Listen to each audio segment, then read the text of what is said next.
382 عبداللہ بن مغفل مزنی رضی اللہ عنہ سے روایت ہے، رسول اللہ صلی اللہ علیہ وسلم نے فرمایا ہر 2 اذانوں کے درمیان ایک نماز ہے۔ یہ 3 مرتبہ آپ نے فرمایا اگر کوئی پڑھنا چاہے۔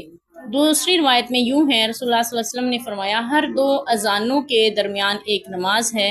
ہر 2 اذانوں یعنی اذان اور اقامت کے درمیان ایک نماز ہے۔ پھر تیسری مرتبہ فرمایا اگر کوئی چاہے تو پڑھ سکتا ہے۔ یہ 2 اذانوں سے مراد یہ ہے کہ اذان اور اقامت، ٹھیک ہے، اذان کہی جا چکی، اس کے بعد فرض نماز کی اقامت سے پہلے اس دوران نماز ہے، جو چاہے پڑھ سکتا ہے۔ اس سے مراد سنتیں ہیں جو ہم پڑھتے ہیں ہر نماز کے ساتھ۔ اذان ہو جاتی ہے، پھر ہم سنتیں پڑھتے ہیں، پھر فرض نماز کی اقامت ہوتی ہے، پھر فرض نماز پڑھی جاتی ہے۔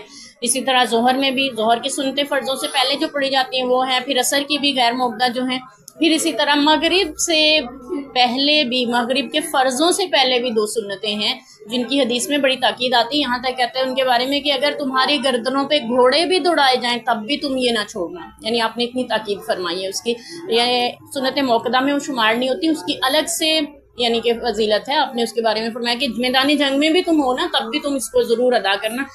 فرض کی مغرب کے فرضوں کی اذان ہو گئی ہے، 2 رکعت نماز آپ ادا کریں گے، پھر آپ اقامت کہیں گے مغرب کی نماز کی، پھر جماعت کروائیں گے مغرب کی۔ تو اسی طرح عشاء سے پہلے بھی، عشاء کے فرضوں سے پہلے ہم سنتیں پڑھتے ہیں، جتنی بھی سنتیں یعنی ہر 2 اذانوں کے درمیان وہ ہے نماز ہے، جو چاہے پڑھ لے۔ آپ نے اس کے بارے میں رعایت بھی دی، 3 مرتبہ تاکید بھی فرمائی، بار بار اس لیے کہا کہ یہ بہتر ہے اس کے لیے کہ وہ نماز پڑھ لے۔